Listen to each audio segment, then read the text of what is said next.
Instagram ఇద్దరి ప్రాణాలను తీసింది. ఇన్‌స్టాగ్రామ్‌తో పరిచయమైన వివాహిత యువకుడు మృతి చెందిన ఘటన ఉమ్మడి చిత్తూరు జిల్లా శ్రీకాళహస్తిలో చోటు చేసుకుంది.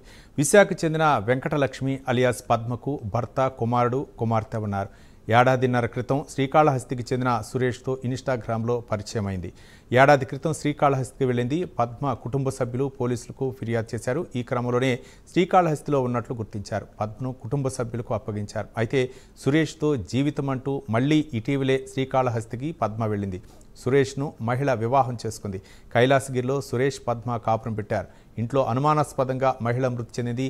ఈ క్రమంలోనే ఇంట్లోనే సురేష్ విషం తాగాడు. మందలించడంతో పద్మ ఉరివేసుకొని చనిపోయిందని, భయంతో విషం తాగారని కుటుంబ సభ్యులకు సురేష్ చెప్పాడు. ఆసుపత్రిలో చికిత్స పొందుతూ సురేష్ మృతి చెందాడు. అన్ని కోణాల్లో పోలీసులు దర్యాప్తు చేస్తున్నారు.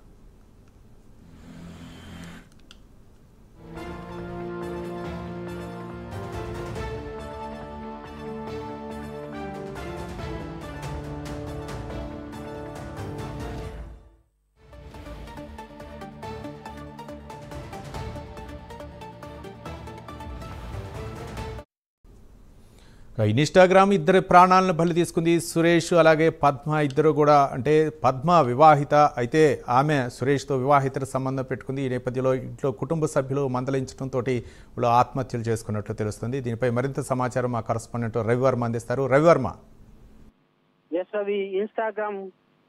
ఇన్స్టాగ్రామ్ బారిన పడిన అనేక మంది యువకులు ప్రాణాలు అయితే కోల్పోతున్నారు. ప్రధానంగా పద్మ, శ్రీనివాసులు విశాఖపట్నం చెందినటువంటి వారు.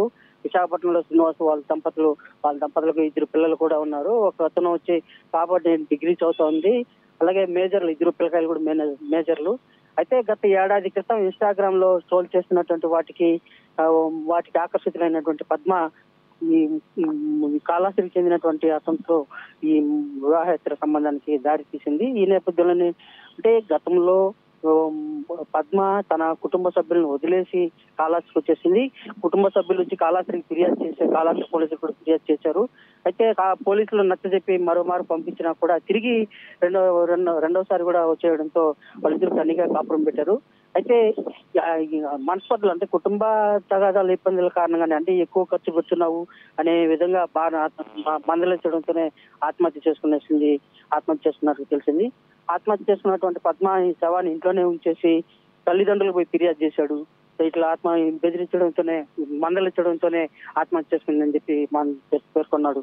అయితే భార్య చనిపోవడంతోనే, అదే ప్రియురాలు చనిపోవడంతోనే మనస్తాపానికి గురైనటువంటి అతను విషం దాగి కోమా స్టేజ్ లోకి వెళ్ళాడు.